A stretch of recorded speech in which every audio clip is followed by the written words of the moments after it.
இப்படி பார்வதி அம்மன் முத்து முத்தான வேர்வையிலே வந்து சரி அந்த சக்தி மகாமுனிவர் வளர்த்த வேள்வியில் 3 முகம் 6 கரத்தோடு முத்தாரம்மன் வந்து பிறந்தார். சரிதான். இன்னும் முத்தாரம்மனோடு 64 அம்மன்மார்களும் அதே வேள்வியிலே வந்து பிறந்தார்கள். யார் யார் யாரெல்லாம்? வேத முத்தி மாலை அம்மன் வேள்வியில் பிறக்க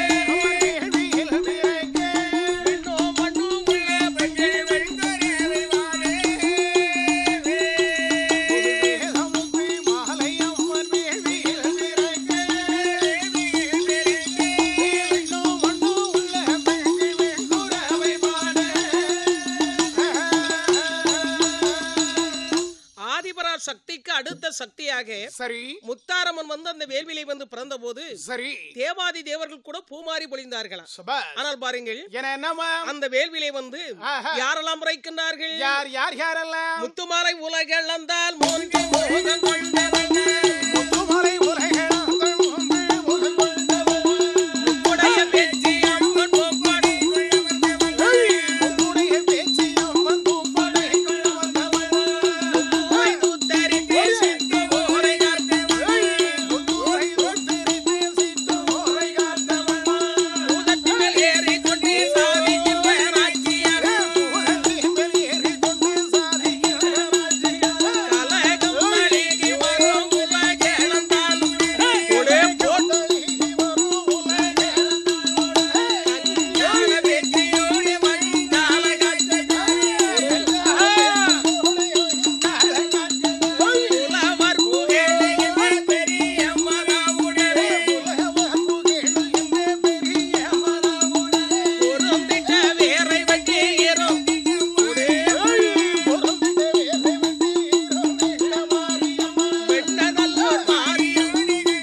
உடனே பெண்கள் எல்லாம் வான்குரவை பாடின.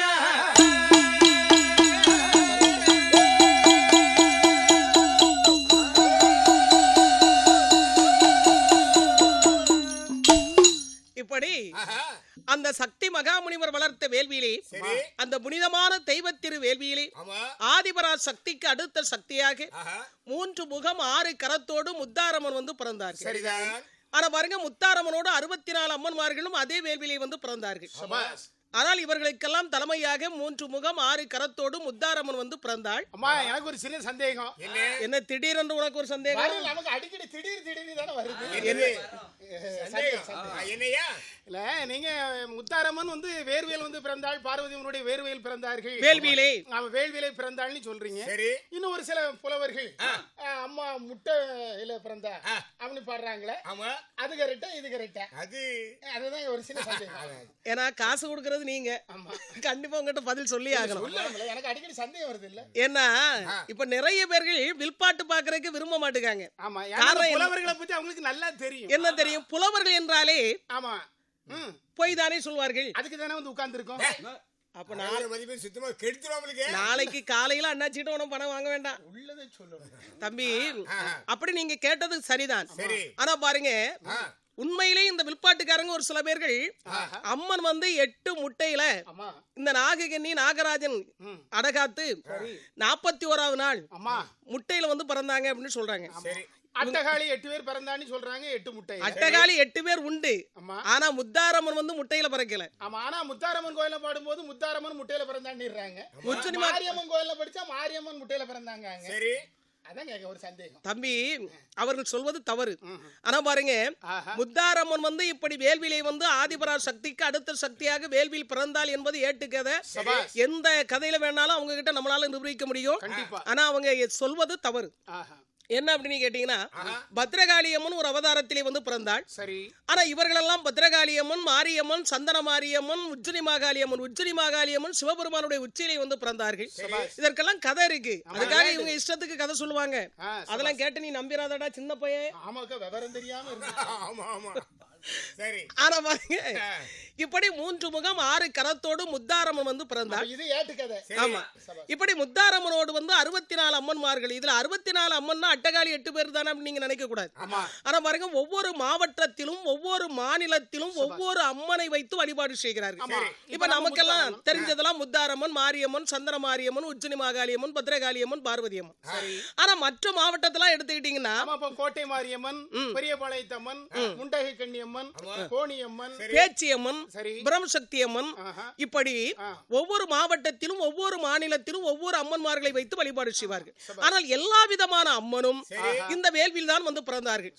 இவர்களுக்கெல்லாம் தலைமையாகத்தான் 3 முகம் 6 கரத்தோடு முத்தாரம்மன் வந்து பிறந்தார். முத்தாரம்மன் பிறந்த போது பார்வதி அம்மனுக்கு ரொம்ப சந்தோஷம். நமது முத்தான வேர்வையிலே வந்து நம் தங்கையாகி முத்தாரம்மன் வந்து பிறந்திருக்கிறார். ஆனா இந்த முத்தாரம்மனை நம்ம கைலாசமலை கலைத்து சென்று சிவபெருமானை சந்தித்து வேண்டிய வரங்கள் எல்லாம் வாங்கி கொடுக்கணும். ஆனா இப்படி ஒரு பெரியவர் சந்திக்க கூட்டு போகும்போது அம்மாவை இப்படி கூட்டு போலாமா? ஏன்னா முத்தாரம்மன் வந்து வேள்வியில பிறந்ததுனால ஒரு இயற்கையான அழகோடு இருக்கிறார்கள். எந்த விதமான ஆபரணங்கள் இல்லாமல் ஒரு சாதாரண நூல் புடவையோடு அம்மா நின்றுகிட்டு இருக்காங்களாம். இதை பார்த்த உடனே முத்தாரம்மனை பார்த்த உடனே அம்மா நினைச்சாங்க, நம் தங்கை அழகாக அலங்காரம் செய்ய வேண்டும் என்று. முத்தாரம்மனை அலங்காரம் செய்வது யாருன்னு கேட்டீங்கன்னா, ஆதிபரா சக்தி அன்னை பார்வதியம்மன் தங்கையாகி முத்தாரம்மனை அம்மா அலங்காரம் செய்தால் அந்த வேத முத்தே மாலையம்மன் வேள்வியில்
அலங்காரம் செய்தார்கள். சபாஸ். என்ன அப்படின்னு கேட்டீங்கன்னா முதலாக பெண்களை அலங்காரம் பண்றதுக்கு ரொம்ப நேரம் ஆகும். அதை சொல்லு. இப்ப நம்மள மாதிரி ஆட்கள் இருந்தா டக்குனு ஒரு துண்டு வெட்டி போட்டு வந்துடலாம். டக்குனு வந்துடலாம். ஆனா ஒரு சில பெண்கள் பரப்புறதா இருந்தா அட்டேங்க அப்பா என் பொண்டாட்டில நாளைக்காவது எங்கேயாவது ஒரு ஊருக்கு போனா இன்னைக்கே சொல்லணும். என்ன அப்பதான் நாளைக்கு ரெடியா இருப்பா. ஓ சரி. இன்னும் பாருங்க ஒரு சில பெண்கள் வந்து புறப்படும் போது புருஷனும் பக்கத்துல இருந்து சேலைய அதாவது இந்த சேலைய எனக்கு அந்த பார்டர் கொஞ்சம் அட்ஜஸ்ட் பண்ணி விடுங்க. ஒரு மணி நேரமா கீழே உட்கார்ந்து சேலையை கட்டி விடணுமோ? ஆமா, பார்டர் அட்ஜஸ்ட் பண்ண. அதனாலதான் இப்போ ஒரு புது சேலை கண்டுபிடிச்சிருக்காங்க. சேலைக்கு மடிப்பே வைக்க வேண்டாம், மடிப்பு வச்ச மாதிரியே சேலை, ரெடிமேட் சேலை அப்படியே வச்சோன்னு அப்படி கட்டி போட்டு வந்துடலாம். எந்த புண்ணியாலும் கண்டுபிடிச்சானா நல்லா இருக்கட்டும், நம்ம வேலை பாடாது. ஆனா பாருங்க இன்னொரு சில பெண்கள் சொல்லுவாங்க, ஏங்க இந்த சேலைக்கு இந்த சட்டைக்கு மேட்சிங் சரியா இருக்கா அப்படின்னு.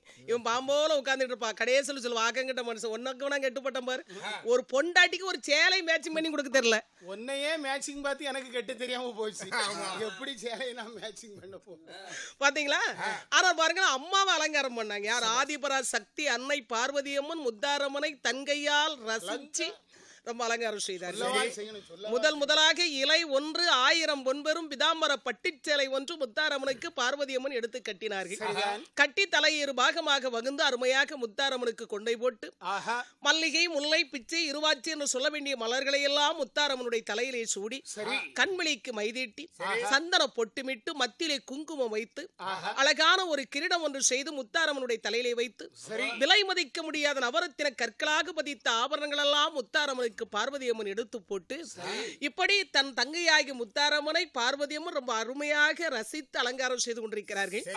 இப்படி அலங்காரம் செய்து முடித்து விட்டு இன்னைக்கு பாருங்க நம்ம எல்லாம் அலங்காரம் பண்ணிட்டு வெளியில வரும்போது கடைசியில ஒரு வாட்டி கண்ணாடி பார்ப்போம். ஆமா, சரி. நீ ரொம்ப சிலுப்பாதையா?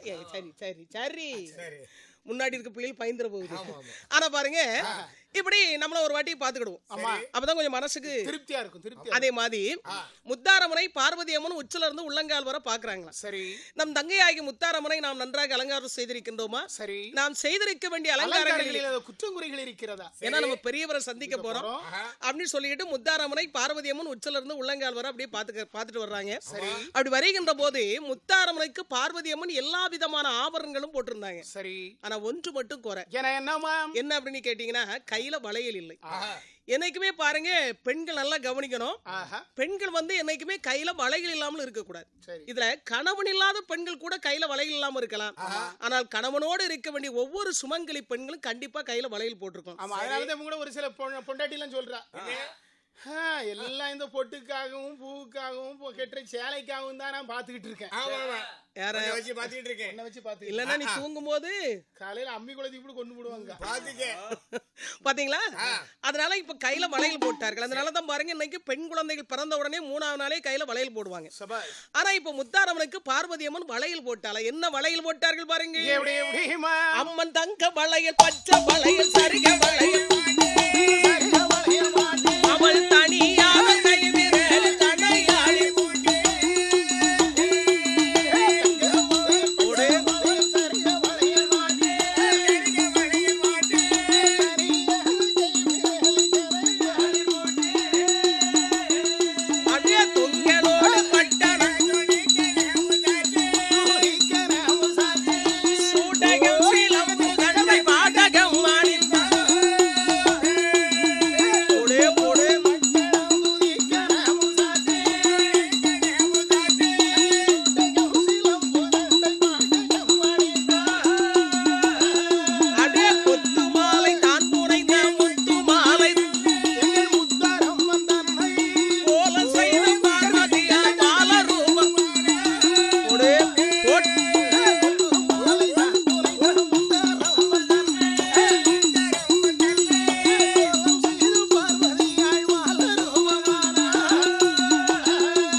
மேஸ்பரியால் ஒரு விண்ணப்பம் செப்புவாள்.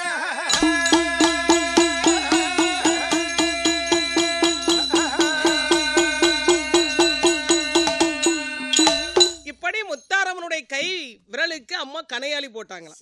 அதாவது பாருங்க அந்த பாட்டை நீங்க நல்லா கவனிக்கணும். அம்மன் தனியாத கை விரலில் கணையாளி மாட்டி. இப்போ என்னைக்குமே கொடுக்கிறவங்க கை வந்து உயர்ந்திருக்கும், வாங்குறவங்க தான் பணிவா கேட்கணும். அதனால அம்மா வந்து கொடுக்க பிறந்தவள், முத்தாரம்மன் வந்து கொடுக்க பிறந்த. அதனால எந்த கோயில்ல போய் நீங்க எந்த தெய்வத்தினுடைய சிலையாவது போய் பாருங்க, எந்த தெய்வத்தினுடைய சிலையாவது ரெண்டு கையையும் நீட்டிக்கிட்டு இப்படி தாணி கேட்கிற மாதிரி தனிஞ்சு இருக்க, அது குடுக்கிற மாதிரி இருக்கும். அதனால அம்மாவுடைய தனியாத கை விரலில் அம்மாவுடைய கை எதற்கும் தனியணுங்கிற அவசியம். ஏன்னா அவ யார்கிட்டையும் கேட்கணும்னு கொடுக்க பிறந்தவா. அதனாலதான் அந்த தனியாத கை விரலில் பார்வதி அம்மன் கனையாளியும் போட்டாளாம். இப்படி தன் தங்கையாகிய முத்தாரம்மனை பார்வதி அம்மன் நன்றாக அலங்காரம் செய்து ஆவி சேர்த்து மார்போடு அணைத்து கன்னத்தில் முத்தமிட்டு முத்தாரம்மனை பார்த்து பார்வதி அம்மன் சொன்னாள், அப்படியே அஞ்சாங்க அதே என்றவள்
சிவபெருமான் அமர்ந்திருக்க வேண்டிய கைலாசமலைக்கு முத்தாரம்மனை அலங்காரம் செய்து முத்தாரம்மனோடு பிறந்த 64 அம்மன்மார்களையும் அழைத்துக் கொண்டு கைலாசமலையில வந்து சிவபெருமானை பார்வதி அம்மன் அடிபணிந்தார்கள். அப்படியே சிவபெருமான் எட்டி பார்த்தார், ஒரே பெண்கள் கூட்டம். சரி பாருங்க, 5 நேரம் கோயில் கூட வச்சாங்க. இன்னைக்காவது ஆட்கள் வந்தாங்களா? இன்னைக்கு செவ்வாய்க்கிழமை கோட்டை கொடுத்த வரைக்கு இன்னைக்காவது கோயிலுக்கு போய் பாத்து வரும் பண்ணி தாய்மார்கள் இன்னைக்கு தான் வந்து முன்னாடி இவ்வளவு அழகா இவ்வளவு கூட்டம். பாட்டி ஞாயிற்றுக்கிழமை பிறப்பிட்ட பாட்டி எங்க வீட்டுல இருந்தா பசி இடம் இப்பதான் வந்தாங்களா? பாட்டுக்கு போனோன்னு பிறப்பிட்டா. சரி, கொஞ்சம் லேட் ஆகி போச்சு, படுத்தா தூங்கிட்டா. சரி, திங்கக்கிழமை இன்னைக்காவது போய் பாத்துலாம் நேரத்தோட பிறப்பிட்டா. பேத்தி மாதிரிலாம் நானும் கூட வரவும் பாட்டி லேட் பண்ணுன்னா இந்த பொட்ட பிள்ளைகள் பிறப்பிடுறதுக்குள்ள பாட்டி படுத்தா தூங்கிட்டா.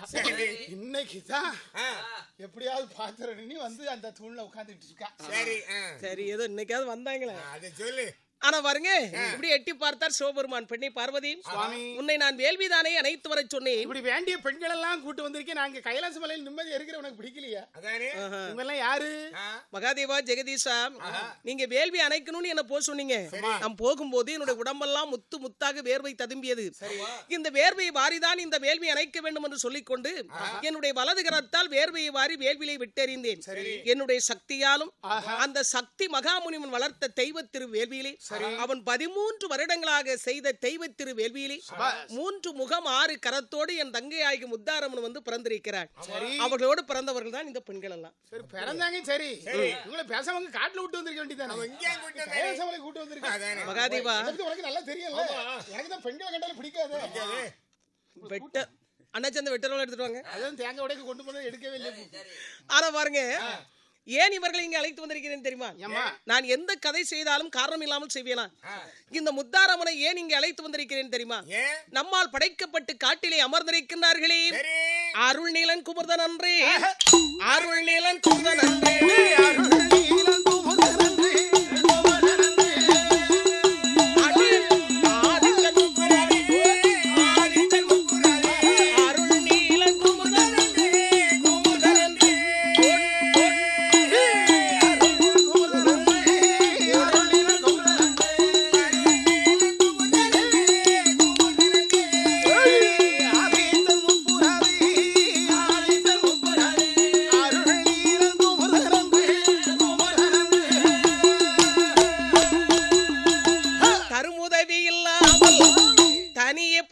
இருக்கிறார் அக்கா காட்டில் வீற்றிருக்கும் அவர்களுக்கு தெய்வமாகி முக்கா காட்டில் உலகளந்த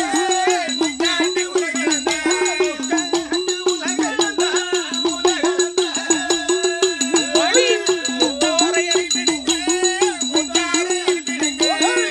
காட்டில் உலகளந்த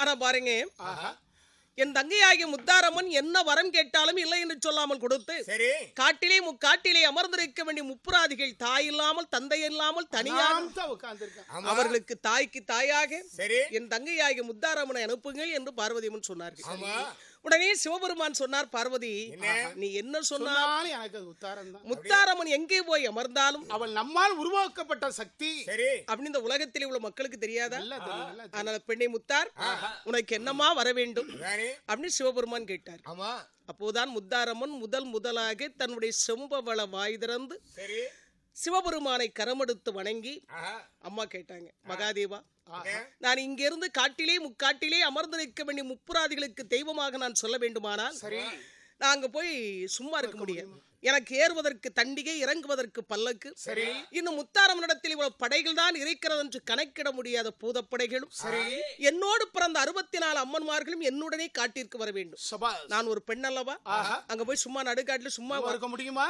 அங்க போய் நான் தங்கத்தால் கோட்டையிட்டு தரணி எல்லாம் அரசாட்சி செய்ய வர வேண்டும். எப்படின்னா நீங்க வரம் கொடுத்தீங்கன்னா நான் காட்டிலே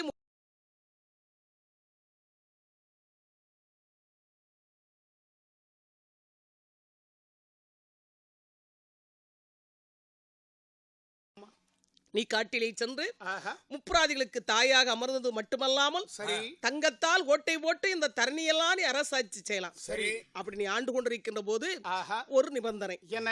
என்றைக்காவது ஒரு நாள் என்னுடைய தூதுவன் வந்து சிவபெருமான் உன்னை அழைத்தார்கள் தாங்கள் வர வேண்டுமாம் என்று சொன்ன சரி ஏன் எதுக்கு என்ன விஷயம் என்ன காரணம்? அப்படின்னு எதிர்கேள்வி கேட்கக்கூடாது சிவபெருமான் அழைத்தார்கள் வர வேண்டும்னு சொன்ன உடனே நீ வந்துடணும். சரி வந்துடுறேன் மனசுல வச்சுக்க சரி அவனு போயிட்டு வா. ஆ அப்படி என்று சிவபெருமான் விடை கொடுத்தார்கள் ஆஹா. இந்த தாயாகிய முத்தாரம்மன் சரி என்று சம்மதித்து சரிதான் வான வேடிக்கைகளோடு மேல தாளங்களோடு பூத படைகளோடு தன்னோடு பிறந்த 64 அம்மன்மார்களையும் அழைத்துக் கொண்டு காட்டிலே முக்காட்டிலே அமர்ந்திருக்க வேண்டிய முப்புராதிகளுக்கு தெய்வமாக அம்மா புறப்பட்டு வருகிறாள் எப்படி வருகின்றால் பாருங்கள் எப்படிமா ஏறி நாற்பெண்கள் என்ற விமானத்தில் இருவர்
சத்தத்தோடு வான வேடிக்கைகளோடு மேல தாளங்களோடு பூத படைகளோடு காட்டிலே முக்காட்டிலே அமர்ந்திருக்க வேண்டிய முப்புராதிகளுக்கு தாயாக முத்தாரம்மன் புறப்பட்டு வந்து கொண்டிருக்கிறார். அம்மா வருகின்ற போது இந்த மலைகள் ஏதாவது இடைஞ்சலா இருந்துச்சுன்னு வைங்களேன், இந்த பின்னாடி வந்துட்டு இருக்கு பாத்தீங்களா பூதங்கள், அது ஓடி வந்து அம்மா சப்பரம் என்னைக்குமே நேரா தான் போகணுமா, வளைந்து நெளிந்து, அதனால அந்த மலைகள் எல்லாம் உருட்டி தூரத்துல போட்டுருதான். அவ்வளவு பெரிய மலையா? ஆமா. இன்னும் ஒரு சில பூதங்கள் ஒரு யானை மேல நின்று டான்ஸ் ஆடுது. இன்னும் ஒரு சில பூதங்கள் அவன் வர வேண்டிய பாதைக்கு யாராவது இடைஞ்சல அப்படின்னு சொல்லுது. இன்னும் ஒரு சில பூதங்கள் என்ன பண்ணுது அப்படின்னு கேட்டீங்கன்னா, பூதம் உடனே முன்னாடி பாட்டு பாத்துட்டு இருக்கவங்களுக்கு எல்லாம் ஒரு சின்ன சந்தேகம் வருது. இந்த சின்ன குழந்தைகள், நம்ம சின்ன குழந்தைகளுக்கு எல்லாம் பூதம்னு சொல்றாங்க. அந்த பூதம்னா எப்படி இருக்கும்? நம்ம இதுவரைக்கும் பார்த்தது, நேர்ல பார்த்தது இல்லையா? அப்படி எல்லா குழந்தைகளும் சந்தேகத்தோட பாத்துக்கிட்டு இருக்கு. யார அப்படி நம்மள பாத்துக்கிட்டு இருக்கு. சரி, அப்ப பூதம்னா எப்படி இருக்குன்னு தெரியுமா? தம்பி கவனி, என் தம்பி சொல்லுவாங்க. பூதம்னா எப்படி இருக்குன்னு தெரியுமா? கிட்டத்தட்ட எங்க அக்கா சைஸ்ல இருக்கும். அப்படி சொல்லையா? அப்ப என்ன இப்பதான் அவனுக்கே புரிஞ்சிருக்கு. அப்ப என்ன சொன்னாதான் முன்னாடி பாட்டு பாத்துக்கிட்டு இருக்கவங்களுக்கு எல்லாம் சிரிப்பு வருது. புரிஞ்சிருக்கு அவனுக்கு.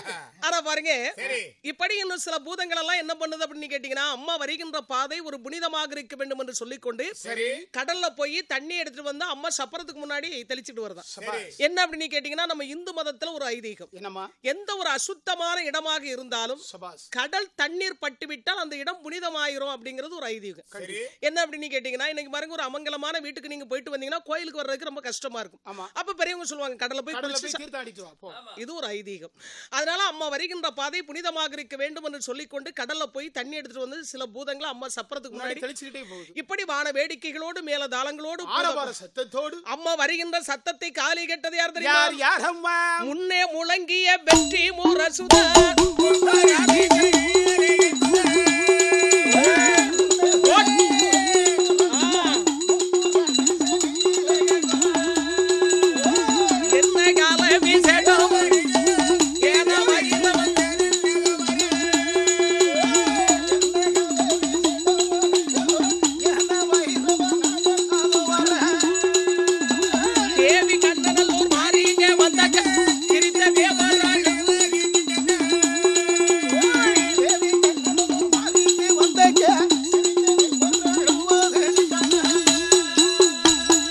சத்தத்தை அம்மா வர்ற ஆரபார சத்தத்தை அதிர்ஷ்டம் வருதுடா. அப்ப காதுல கேட்டது யாரு? முப்புராதி. காதுல கேட்டாயா முப்புராதி. டேய் வந்ததடா நமக்கு வாழ்வு என்றார். அதுல வர்றது யாரு? தேவி முத்தார் துணைக்கு வந்து விட்டார். சிவனுக்கே இனிமேல் செய்தி சொல்லலாம். Hello Sivaperuman, how are you? அப்படிங்கறது எஸ்டி போட்டு பேசல. சொல்லு. இவ்வளவு நாள் இந்த ரகசியம் எனக்கு தெரியாதே.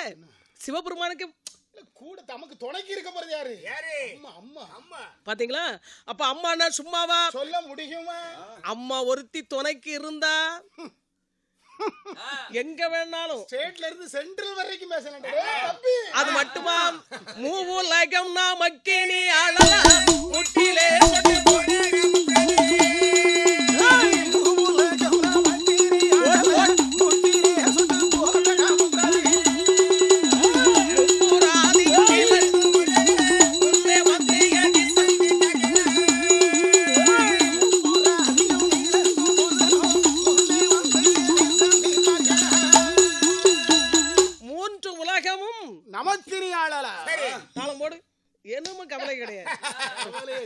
ஆனா ஒண்ணு, பேசாம உட்கார்ந்து இருந்தா அம்மா கண்டுக்காம போய். ஆமா, ஏன்னா முன்னாடி பாட்டு பாக்குறவங்க நல்லா கவனிக்கணும். வரிய கொடுத்துருக்கோம்.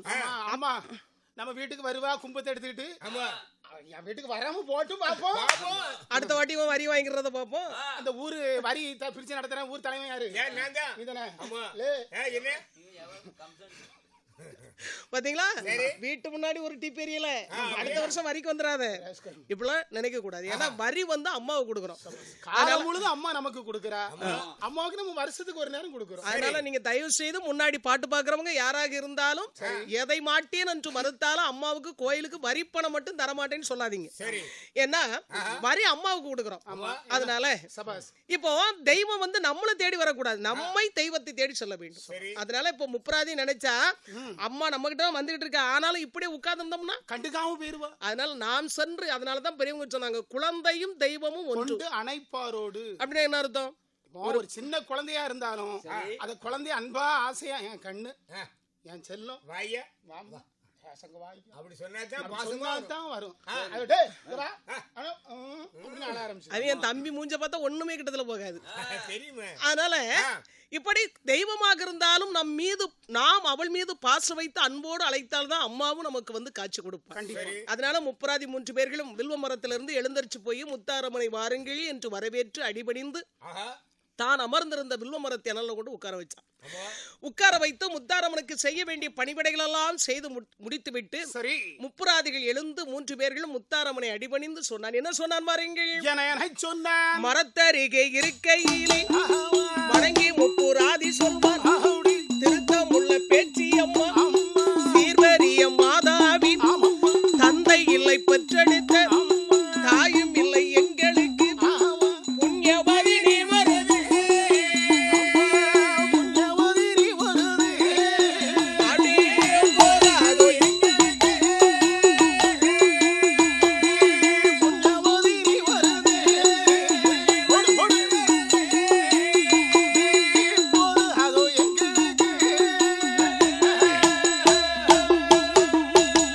புண்ணியவதி நீ ஒருத்தி போதாகாதோ எங்களுக்கு வேந்திரஞ்சர் முக்காட்டில் வேதலிலே இருக்கலாமா ஓத்திரமாய் குடியிருக்க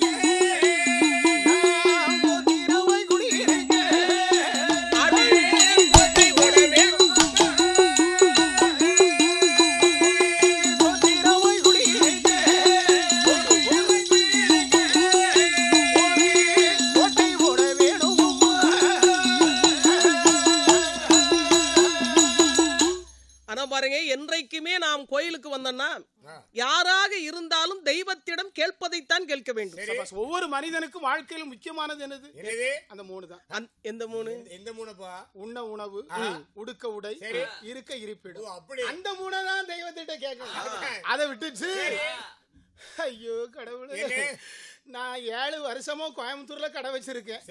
கடை அப்படியே தான் இருக்கு. கடை வச்ச இடத்துல இருக்கு. வேற எங்க போ? முண்டக்கணவன் சங்கில நங்கினி மீச்சு கொடுங்க. நான் அம்மன் கிட்ட பேசிக்கிட்டு எம்மா நல்ல கவனமா கேட்டுக்க. எனக்கு வரி பாக்கி கிடையாது, வேணா தலைவர்கிட்ட கேட்டுக்க. ஆனா ஒண்ணு, போன வருஷம் என் கடைக்கு பக்கத்துல கொண்டு கடையை போட்டான். சரி ஓஹோன்னு ஓடிக்கிட்டு இருக்கு கடை. ஆமா, ஆனா எப்படியாவது எனக்கு தெரியாது அவன் கண்ணுல மண்ணெளி போட்டு அந்த கடை அந்தாங்க நாசமா போய் நான் நல்லா இருக்கேன். அம்மன்ட்ட வந்து இதெல்லாம் கேட்டாவ கொடுப்பாள. நாட்டு மக்களை மாதிரி என்னை நல்லாக்கி வைமா. அதனால என்னைக்குமே தெய்வத்திடம் மனிதர்கள் வந்து அவளுக்கு கேட்கணுமோ அதை கேட்கணும். எந்த பிள்ளைகளுக்கு அதை கொடுக்கணும்னு அவளுக்கு தெரியாதா? அதனால முப்பராதி முதலாவது கேட்கும் போது ரொம்ப பணிவா கேட்டேன். என் தாயே முத்தாரம்மா, எனக்கு தந்தை இல்லை, தாய் உண்டு. ஏன்னா தாய் இல்லாம எந்த குழந்தையும் பிறக்க முடியாது. ஆமா, எவ்வளவு பெரிய தத்துவத்தை என் தம்பி சொல்லிட்டு இருக்காரு பத்தியில. இதுக்குதான் 1 வருஷத்துக்கு முன்னாடி தர்மகரத்தை அட்வான்ஸ் கொடுத்து கூட்டு வந்திருக்காங்க. தம்பி சேர்முத்தர மேடையில வந்து உட்கார்ந்து இப்படி ஒரு நல்ல கருத்தெல்லாம் சொல்லு. ஆமா, எரும மாடு தாய் இல்லாம குழந்தை பிறக்கன்னு அவங்களுக்கு தெரியாதாங்க. கூறுகட்டவள் டெஸ்ட் டியூப்ல குழந்தை பிறக்க வேண்டிய காலம். அதனால அந்த தாய் எங்களை பெற்றெடுத்திருப்பா. தாய் முகத்தை நாங்க பார்த்தது இல்ல. ஆனா என் தாயே முத்தாரம்மா, தாய் எதற்கு தந்தை எதற்கு? நீ ஒருத்தி. அம்மா நீ ஒருத்தி இருந்தா போதும் அம்மா. அதான் புண்ணியவதி நீ ஒருத்தி போதாதோ எங்களுக்கு. சரி என் தாயி, இது ஒரு பயங்கரமான காடுமா. அந்த வெட்டவெளி வீதியில வெயில்ல உட்கார்ந்து இருந்தா எங்க நிலைமை என்ன? அதனால நாங்க நிரந்தரமாக குடியிருப்பதற்கு உன்னுடைய அனைக்கிரகத்தால் கோட்டை போடணும். உடனே தாயாகிய முத்தாரம்மன் முதலாக தன்னுடைய செம்பவள வாய் திறந்து தன் செல்வங்களாகிய முப்பராதிகளை பார்த்து அம்மா சொன்னார். ரொம்ப அருமையான வார்த்தை சொன்னார். அப்பா, என் அருமை செல்வங்களே, முப்பராதிகளே, நீங்க சொன்ன வார்த்தையை கேட்கின்ற போது எனக்கு ரொம்ப சந்தோஷம். ஆனா ஒரு மனிதனாக பிறந்தவர்கள் கோட்டை போட வேண்டும் நீ சொல்றதுக்கு முன்னாடி, வீடு கட்டணும்னு நினைக்கிறதுக்கு முன்னாடி, வாழ்க்கையில ஒவ்வொரு ஆண்மகனும் முன்னாடி பாட்டு பார்த்து கொண்டிருக்க வேண்டிய ஆண்கள் அனைவரும் நல்லா கவனிக்கணும். இந்த உலகத்துல நீங்க எதுக்கு அவசரப்பட்டீங்கனாலும் இந்த 2க்கு அவசரப்படக்கூடாது. என்ன சொல்லு டக்கு, நீ அதுக்கு அவசரப்படலாம் மூச்சு முட்டி செத்து போவான். அது சொல்லனே. இது என் கூட வந்து பிறந்திருக்கு பாரு. என்ன பண்றீங்க? 2 விஷயத்துக்கு அவசரப்படக்கூடாது.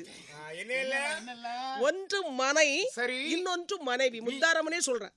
அதாவது பாருங்க, ஒவ்வொரு ஆண்மகனும் முதலாவது மனை, 2வது மனைவி. இந்த 2 விஷயத்துல அவசரப்படக்கூடாது. மனைனா முதலாவது தான் கட்ட வேண்டிய வீடு, நாம் கட்டியிருக்க வேண்டிய இடம் நல்ல ராசியான இடமானி பார்த்து தான் நீங்க வீடு கட்டணும். ஏன்னா நமக்கு அப்புறமாக நம்ம குழந்தைகள், பேர குழந்தைகள் யுகம் யுகமாக காலகாலம் உட்கார்ந்து வாழ வேண்டிய வீடு. அது எப்படிப்பட்ட வீடா இருக்கணும்? நல்ல ராசியான வீடா இருக்கணும். ஒரு ராசி இல்லாத இடத்துல நீங்க கூட சில பேருக்கு சொல்லுவாங்க தெரியுமா, எவ்வளவு கஷ்டப்பட்டு இந்த வீட்டை கட்டணும், லோன் போட்டு, கடன் பட்டு, தரமாண்ட நான் பேங்குக்கு அலனி அலைஞ்சி ஆமா கஷ்டப்பட்டு வீட்டை கட்டிட்டு கடைசியில பாரு வீட்டுல இந்த வீட்டுல வந்து உட்கார்ந்தா நாள்ல இருந்து ஒரு நாள் நிம்மதி கிடையாது. வியாபாரத்துல நஷ்டம், தொழில நஷ்டம், குழந்தைகளுக்கு இப்படி அந்த வீட்டை பூட்டி போட்டு அடுத்த வீட்டுல போய் உட்கார்ந்துருப்பான். ஏன் அப்படின்னு கேட்டீங்கன்னா, அதனாலதான் அந்த காலத்து பெரியவங்க சொன்னாங்க, இருப்பிடம் தெரிந்து இருக்க தெரியாதவனுக்கு இருப்பிடம் ரெண்டுன்னா. அதனால ஒரு நல்ல இடமா அப்படின்னு பார்த்து முதலாவது வீடு கட்டணும். முதல்ல மனை, ரெண்டாவது மனைவி. அதாவது இப்ப நீங்க நல்லா கவனிக்கணும், ஆண்கள் அதுலயும் கல்யாணம் முடிந்த ஆண்கள் கவனிக்காவிட்டாலும், கல்யாணம் முடிஞ்சுட்டா கல்யாணம் முடியாத பிரயோஜனம் இல்ல, காலம் கடந்து போச்சு. கல்யாணம் முடியாத வயசு பையங்க. ஆமா ஐயா, கல்யாணம் முடியலையா? இல்ல இல்ல, ஆமா கவனமா கேட்டுக்கங்க. ஆனா எங்க அக்கா உணர்ந்து சொல்றா, ஏன்னா என் நாட்டுல என் பேச்ச கேட்டு எத்தனை பேரு நாசமா போயிருக்கான் தெரியுமா? நல்லா இருந்திருக்காப்பா. இதுக்குதான் இந்த கூட பிறந்த தம்பி எல்லாம் பின்னாடி கூட்டிட்டு அலையப்படாது. ஏன்னா உன்னை பத்தி எனக்கு தானே தெரியும், அதுக்கு தானே உன்னை பக்கத்துல வச்சிருக்கேன். அதான் அவளை கரெக்டா சொல்லிட்டு இருக்கேன். டேய் தம்பிகளா நல்லா இருப்பீங்கடா, சொல்லுவா பாருங்க. ஏன்னா வீடு சரியில்லைனா கூட அந்த வீட்டை பூட்டி போட்டு அடுத்த வீட்டுல உட்காந்துக்கலாம். அடுத்த வீடு சரியில்லைனா கூட அதுக்கு அடுத்த வீட்டுல போய் உட்காந்துக்கலாம். ஆனா அந்த ஊரே சரியில்லைனா கூட அடுத்த ஊர்ல போய் உட்காந்துடலாம். ஆனா கேட்டு பொண்டாட்டி சரியில்லைன்னு தேரோடு வீதியும் தருவுமா, சரி கழுத்துல ஒரு ஜவமாலைய போட்டுக்கிட்டு, சரி கையில ஒரு தேகோட்டை வச்சுக்கிட்டு நேர திருச்செந்தூர் கடற்கரையில போய் உட்கார்ந்துடல. ஏன்னா அந்த கடற்கரையில பண்டார கோஷ்டிகளா உட்கார்ந்துருக்கானே, அவனெல்லாம் சாப்பாட்டுக்கு வழி இல்லாம உட்கார்ந்துருக்கான்னு நினைக்காதீங்க. இந்த பொண்டாட்டி மாதிரி இம்சை தாங்க முடியாம ஐயா என்ன என் தம்பி இவ்வளவு கரெக்டா சொல்றான்னு நினைக்கிறீங்களோ? நீங்க முன்னாடி பாட்டு பாக்குறவங்க நல்லா கவனிக்கணும். இப்ப நீங்க எல்லாம் திருச்செந்தூர் கோயிலுக்கு அதுலயும் பாருங்க, குறிப்பா சஷ்டிக்கு வந்தீங்கன்னா இந்த திருச்செந்தூர் கடற்கரையில இந்த பண்டார கோஷ்டிகள் உட்கார்ந்துருக்கு பாத்தீங்களா, அந்த பண்டார கோஷ்டிகள் அப்படியே உற்று நோக்கி கொண்டு வந்தால் அந்த பண்டார கோஷ்டியோட என் தம்பி ஒரு பண்டாரமா உட்கார்ந்துருப்பான். பக்கத்துல எங்க அக்கால உட்கார்ந்துருப்பா. அப்பதான் வேல்கனி தம்பி உட்கார்ந்துருக்கான்னு தெரியும். இந்த சஷ்டியோட உட்கார்ந்துருக்கும் போது கிடைச்ச வேட்டி தான் இது. ஆனா பாருங்க, அப்ப பிச்சை எடுக்க போனாலும் உன் கூட நான் வரணும். ஆனா இப்படி அதனாலதான் பெரியவங்க சொன்னாங்க, மனைவி அமைவதெல்லாம் இறைவன் கொடுத்த வரம். அப்ப மனைவி தாரம் தாரமா இருக்கணும். ஆனா நாட்டுல நிறைய பேருக்கு தாரம் தாரமா இல்ல, அவதாரமா இருக்கு. எத்தனை பேர் தெருவுல புலம்பிட்டு அலையறான் தெரியுமா? எனக்கா இந்த பொண்டாட்டி பொண்டாட்டி எல்லாம பெரிய பிராட்டியா இருக்காங்க. ஐயோ, ஏன் இந்த பெண்களுக்கு பொண்டா ஆட்டினு பேர் வந்துச்சு அதை தெரியணும்ல? அப்படி கேளு, ஏன் இந்த பெண்களுக்கு பொண்டாட்டினு பேர் வந்துச்சு தெரியுமா? எவ்வளவு பெரிய சாங்கான ஆளா இருந்தாலும் சரிதான், திருமணத்தின் போது தாலி கட்டி நினைச்சு கையில தாலி எடுத்த உடனே கை கிடுகிடுன்னு ஆடிடும். அந்த ஆட்டத்தோட கொண்டு தாலி கட்டுவோம். ஐயா அன்னைக்கு பிடிக்கிற ஆட்டம் தான் ஐயா. இந்த அம்மா அந்த நாளையில இருந்து அந்த ஐயாவை ஆட்டி வச்சிருவா. அதனால இந்த பெண்களுக்கு பொண்டா ஆட்டி நீனு நல்லா ஆடி போனீ ஐயா. பாத்தீங்களா? அப்போ மனைவி வந்து எப்படி இருக்கும்னு கேட்டீங்கன்னா, இந்த ஒன்னையும் சொல்லிடுறேன், குறிப்பறிந்து நடக்கும் குணவதியாக இருக்க வேண்டுமா? அப்படி போடு. குறிப்பறிந்து நடக்கும் குணவதினா என்ன அர்த்தம்? புருஷன் என்ன சொல்ல போறாரு அப்படிங்கற தெரிஞ்சு அதை உடனே நிறைவேற்றணும். அப்படி சொன்னா உங்களுக்கு புரியாது. இப்ப நம்ம பாசையில சொல்றதா இருந்தா, புருஷன் கோடு போட்டா இந்த அம்மா ரோடு போடணும் சொல்லி. ஆனா இப்ப நம்ம நாட்டுல நிறைய புருஷமார் கஷ்டப்பட்டு கோடு போட்டு வச்சிருப்பான். அதை பொண்டாட்டி சுத்தமா அழிச்சிருவா. என் பையல உனக்கு கோடு, இந்த ஊரை விட்டு ஓடு. பாத்தீங்களா? எத்தனை பேர் புலம்பிட்டு. அதனால அதாவது மனைவி இந்த இரண்டும் முதலாவது நல்ல கவனமாக இருந்து தேர்ந்தெடுக்க வேண்டும். அதனால இப்ப நமக்கு மனைவி தேவையில்லை. ஆமா, ஏன்னா அதுக்குள்ள வயசு இன்னும் உங்களுக்கு வரல. அதனால முதலாவது இந்த இடத்துல நம்ம கோட்டை போட வேண்டும். அப்படியானால் ஒரு சோதிடரை அழைத்து என்று கோட்டை போட வேண்டும் என்று கூட்டி வந்தார் சோதிடரை. அந்த சோதிடர் வந்து பாலாலை பரல்களை பரமகன் தனை வணங்கி சாந்தானை தரைமெழுகி சந்தனத்தால் கோலமிட்டு முத்தாரமன் அருகிருக்க முப்புராதிகள் கேட்டிருக்க பூத படைகள் எல்லாம் சுற்றி சூழ்ந்திருக்கு. சோதிடன் பஞ்சாங்கத்தை பார்த்து சொன்னாங்க,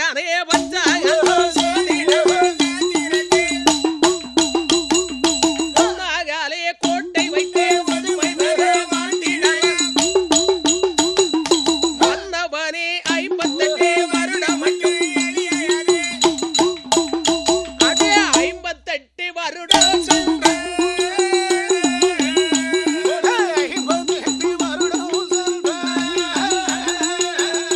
அடே அழிந்து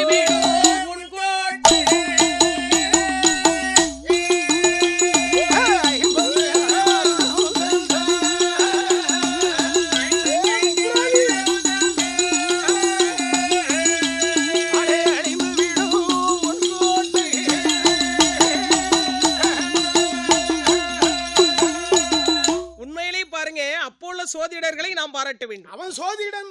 இப்போ உள்ள சோதிடர்கள் எல்லாம் எப்படி இருக்காங்க தெரியுமா? நேத்து நடந்தது சொல்லுவான், இன்னைக்கு நடக்கிறதையும் கரெக்டா சொல்லிடுவான். ஆனா நாளைக்கு நீ எப்படி இருப்பான்னு எந்த சோதிடன் சொல்ல மாட்டான். சொன்னாலும் அது உண்மையாக இருக்காது. உனக்கு தீர்க்க ஆயுசு தான் சொல்லி இருப்பான். இவன் ஜாதகம் பார்த்து ரோட்ல வந்துட்டு இருப்பான், பின்னாடி ஒரு லாரி அடிச்சு போட்டு போயிடுவான். இதான் தீர்க்க ஆயுசு. ஐயா அந்த காலத்து சோதரர் சொல்கிறார். ஐயா முப்புராதிகளே, நீங்கள் தாயாகிய முத்தாரம்மனுடைய அணைக்கிரகத்தால் இந்த இடத்துல நீங்க தங்கத்தால் கோட்டை வைத்து இந்த தரணி எல்லாம் அரசாட்சி செய்யலாம். ஆனா கரெக்டா 58 வருஷம் வரைக்கும் தான் நீங்க அரசாட்சி செய்ய முடியும். 58 வருஷம் கழிச்சுட்டா கூன்கிழவன் ஆண்டின்னு 2 பேர் வருவான். கேட்டு பயம் வருவான். அவனால உங்க கோட்டையில பல பிரச்சனைகள் உருவாகி ஏ முப்புராதி, கடைசில உனக்கு தீரதாண்டா சாக்காலம். அப்படியே ஆனா பாருங்க, நீ தீப்பிடித்து கோட்டை அழியணும் 58 வருஷத்துக்கு பின்னாடி நடக்கிறது முன்னாடியே சொன்னா. அப்பதான் முப்புராதி சொன்னா, ஐயோ சோதிடர் 58 வருஷம் வரைக்கும் நல்லா இருந்தா போதும். இப்போ எங்களுக்கு வயசு எத்தனை? 17 ஒரு 58 எத்தனை? 75 வயசு வரைக்கும் ஒரு மனுஷன் சீரோடு சிறப்பு. அதே அதிகம். அதனால ஐயா பூதங்களே, வெட்டு. யார வெட்டணும்? பூதத்தை. பூதத்தை விட்டு காடுகளை வெட்டு. அதானே. ஆனா பாருங்க, அதாவது 75 வயசுக்குள்ள நினைச்சதை சாதிச்சுக்கலாம். அப்படி என்று காடுகளை வெட்டி செடிகளை ஒதுக்கி சீர்திருத்தம் செய்து முத்தாரம்மனை அடிபணிந்து முப்புராதிகள் அந்த காட்டிலே கோட்டை வைத்தான். அகலம் நல்ல 100 முழம் அடிக்கோட்டை அங்கே இரும்பாலே நகை வார்ந்த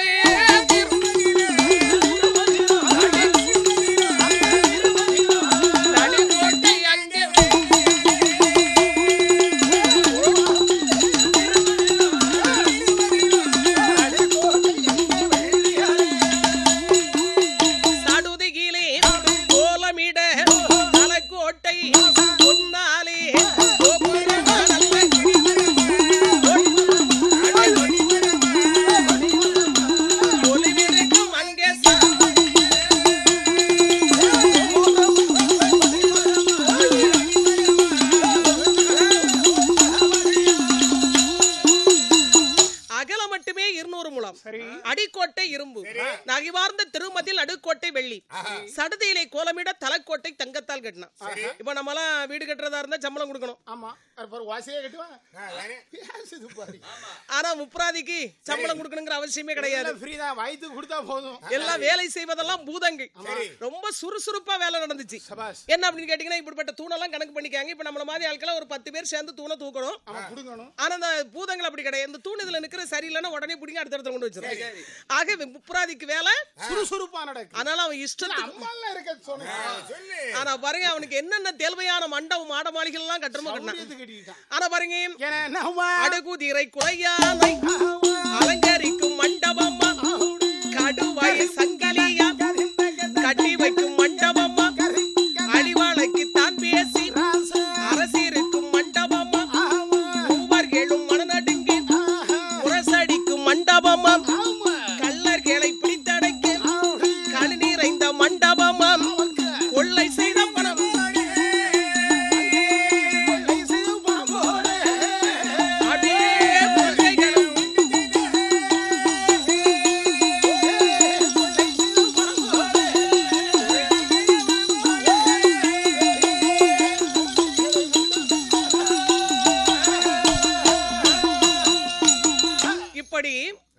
வேண்டிய மண்டபங்கள் எல்லாம் விதவிதமாக கட்டினான். அடுகுதிரை குலையானை அலங்கரிக்கும் மண்டபங்கள், கடுவாயை சங்கிலி கட்டி வைக்கும் மண்டபம், வழிமறித்து ஆள் பிடித்து மருந்தடிக்கும் மண்டபம், மூவர்களும் மனநடுங்க முரசடிக்கும் மண்டபம். ஆனா பாருங்க, கல்யாணம் செய்தால் தனித்தனியாக தம்பிமார்கள் அமர்வதற்கு தனித்தனி மண்டபங்கள்.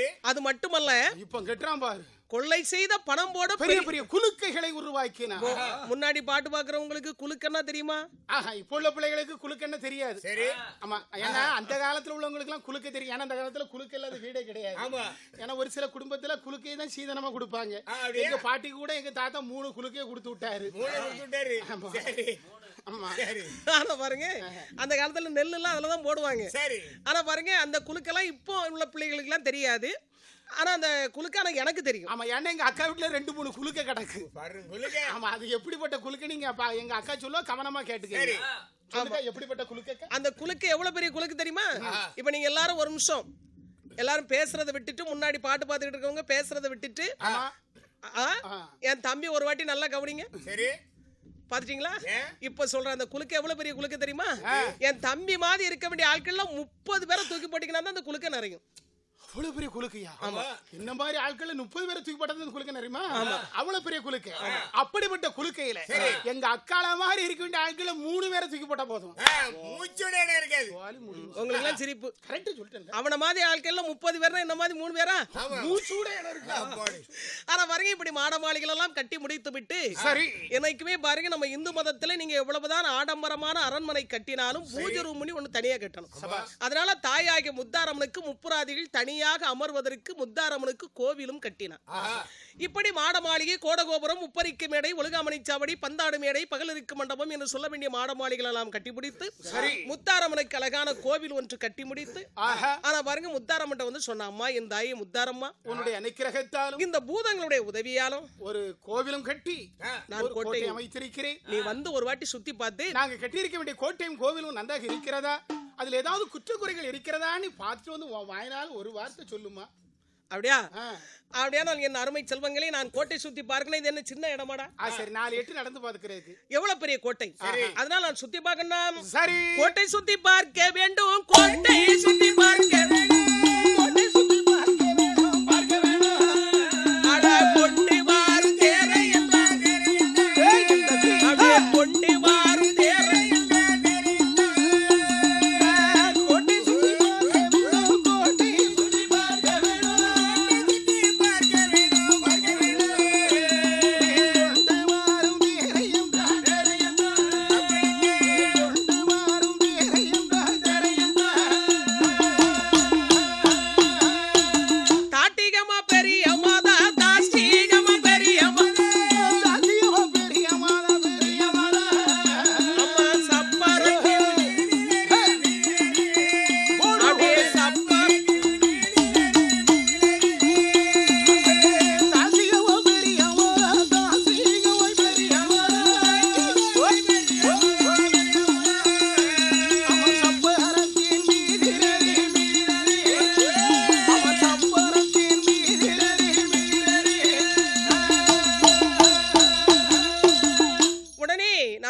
சுத்தி பார்க்க வேண்டும்.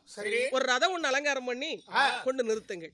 அப்படியே கொண்டு நிறுத்தினேன். சரி, என் தாயாகிய முத்தாரம்மன் அந்த முப்புராதில் கொடுத்த ரதத்தில் அமர்ந்து, சரிதான், அதன் தாட்டிகமா பெரிய மாதா சப்பரத்தின் மீதில் அமர்ந்து கோட்டை சுத்தி பார்த்து வாரால் கோதை முத்து மாலையம். சரிதான், எப்படி வருகின்றால் பாருங்க. அம்மா எப்படி வருகிறேன்? பவனி வருகிறார்கள்,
வேடிக்கைகளோடு மேலதாளங்களோடு பூத படைகளோடு முப்புராதிகள் முன்னால் வணங்கி வர, என் தாயாகி முத்தாரம்மன் சப்பரத்தில் உட்கார்ந்து முப்புராதி கட்டியிருக்க வேண்டிய கோட்டை சுத்தி பார்த்து வருகிறாள். அப்படி வருகின்ற போது இந்த சப்பரத்துக்கு முன்னாடி சில பூதங்கள் எல்லாம் பல்லக்கரிகே முட்பரப்பிய பந்தபிடி குணமாவை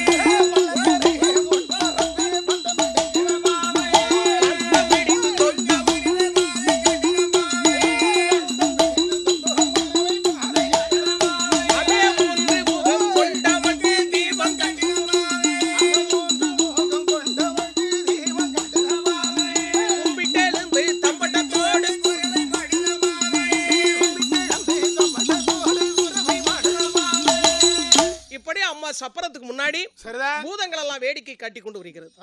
இப்படி என் தாயாகிய முத்தாரம்மன் முப்புராதியில் கட்டியிருக்க வேண்டிய கோட்டை சுத்தி பார்த்து வந்தால் கோதை முத்து மாலையம்மன் அந்த அழகான கோட்டை பார்த்து அம்மா மெய் மறந்துட்டாங்க. அப்பா என் அருமை செல்வங்களே, ஒரு காலத்துல கோட்டை வைத்து அரசாட்சி செய்ததுல இரணியனும் ராவணனும் தான் பெரிய தர்மசாலின்னு சொன்னாங்க. ஆனால் என் முப்புராதிகளே, நீங்கள் கட்டியிருக்க வேண்டிய கோட்டையை நான் பார்க்கின்ற போது இரணியனோ ராவணனோ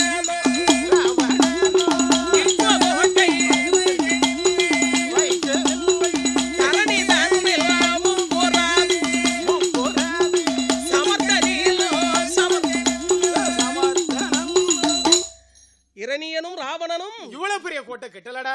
தரணிதனில் முப்புராதிகளே, பெரிய ஒருத்தருக்கு ஒருத்தன் குறைஞ்சவனா பாரு, எந்த வகையிலாவது குறைஞ்சிருக்கா பாரு.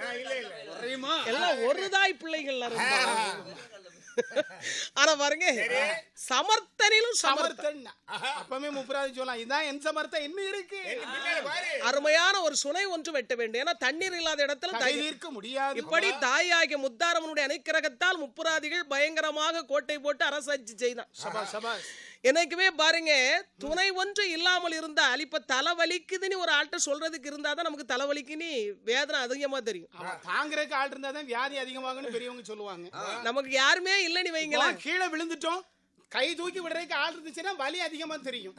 கீழே விழுந்துட்டா வேற வழியெல்லாம் நம்ம தான் எழும்பணும். சரி சரி, அண்ணும் அப்படித்தான், இன்னும் அப்படித்தான் பாருங்க, சமாதானம் சொல்லி எழுப்பி முத்தாரம்மன் இருந்ததுனால இந்த இருந்தா துணைக்கு, அதனால அதிகாரம் பண்ண ஆரம்பிச்சார். அரணும் இல்லை, சிவனும் இல்லை, ஆண்டவன் என்று எவனும் இல்லை, என் தாயாகி முத்தாரம்மனை தவிர உலகத்துல எந்த தெய்வமே இல்லைன்னா அரகரனா அடிப்பான், சிவசிவான்னு இட்டிட்டு சென்னில போட்டுருவான். தேவாதி தேவர்களை பிடித்து சிறைச்சாலையில அடைத்து சித்திரவதை செய்தான். இவன் செய்த அட்டகாசம் தாங்க முடியாமல் தேவாதி தேவர்கள் எல்லாம் சிவபெருமான் கிட்ட போய் முறையிட்டார்கள்.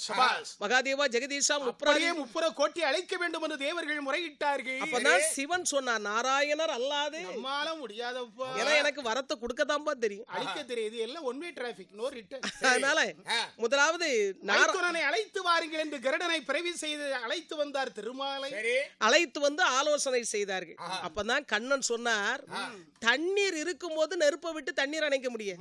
ஏன்னா தண்ணீருக்கு தண்ணீராக தாயாகி முத்தாரம்மன் அங்க உட்கார்ந்து இருக்கிறார். அதனால முத்தாரம்மனை இங்க கைலாச மலைக்கு அழைச்ச பிறகுதான் அந்த கோட்டை அழிக்கிறதுக்கு ஏற்பாடு பண்ணணும். அப்படியா? அப்படின்னா சிவபெருமான் சொன்னார், ஏற்கனவே நான் முத்தாரம்மனுக்கு வரம் கொடுத்து அனுப்பும் போது எப்ப நான் ஆள் அனுப்பினாலும் உடனே வந்துருன்னு சொல்லி இருக்கேன். ஆக தூது அனுப்பினார்கள். முத்தாரம்மனை அழைத்து வந்தார்கள் கைலாச மலைக்கு.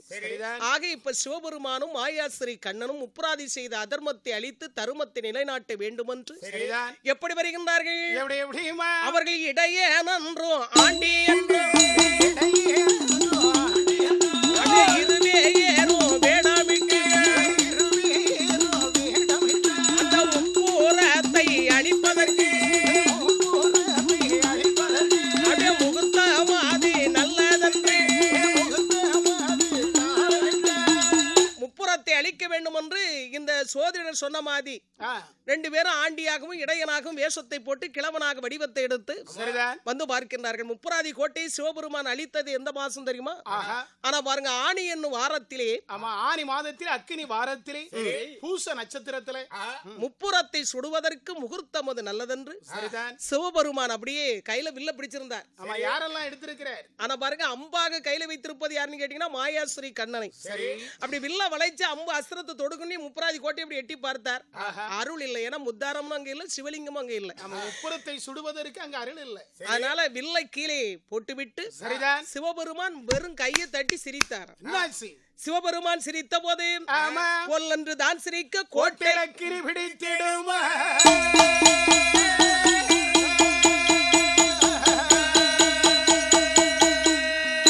கோட்டை இலக்கினி கும்பல பிடிக்க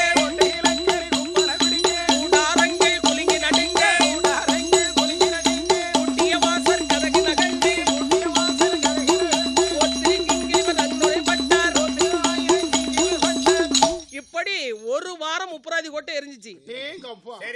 ஒரு வாரம் அந்த தீ அணைந்தது. அதனாலதான் அந்த அக்னி நட்சத்திரம்னு சொல்லுவாங்க பாத்தீங்களா? ஆமா. ஆக அதுக்கு அப்புறம் தான் அம்பிகை முத்தாரம்மனுக்கு விஷயம் தெரிந்தது. முத்தாரம்மன் எப்படியாவது என் பிள்ளைகள் எனக்கு வேண்டும் என்று கேட்டார்.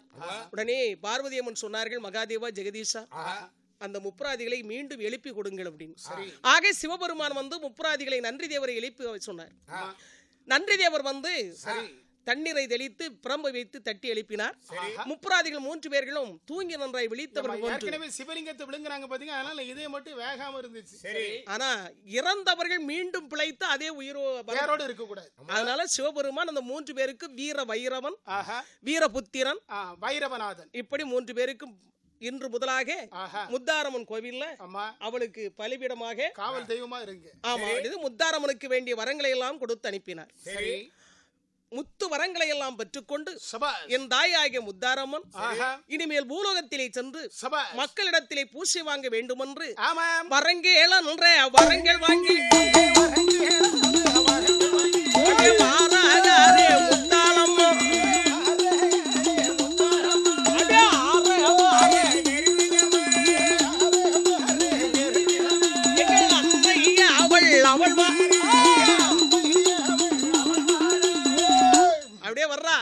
எங்கே வருகிறாள்? எங்கே வருகிறாள்? நேரே குலசேகர பட்டணத்திற்கு வருகிறாள். கும்பிடும் அடியவர் குடி வளர்ப்பதற்காக என் தாயாகிய முத்தாரம்மன் நேரே குலசேகர பட்டணத்திற்கு வருகிறாள். குலசேகர பட்டணத்திலே வந்து அன்று முதல் இன்று வரை என்றுமே தன்னை அண்டி வரும் அடியவர்கள் துயர் களைவதற்காக ஞானமூர்த்தி சமயதரருடன் பாருங்க. மற்ற இடங்கள் எல்லாம் தாயாகி முத்தாரம்மனுடைய சிலை இருப்பாங்க. ஆனா குலசேகர பட்டணத்துல மட்டும்தான் அன்னையாகி ஸ்ரீ முத்தாரம்மன் அப்பனோடு காட்சி அளிக்கிறார். அம்மா எப்பனாக காட்சி அளிக்கிறார். எப்படி முத்தாரமூர்த்தி சமேத முத்தாரம்மன் சபாஸ் இப்படி அம்மையப்பனாக இருந்து கொண்டு சரிதான் அங்கே குலசேகர பட்டணத்திலே தன்னை அண்டி வரும் அடியவர் துயர் களைவதற்காக அருளையும் பொருளையும் வாரி வழங்குவதற்காக என் தாயாகிய முத்தாரம்மன் அந்த குலசேகர பட்டணத்திலே அருள் புரிந்து ஆண்டு வாராள்.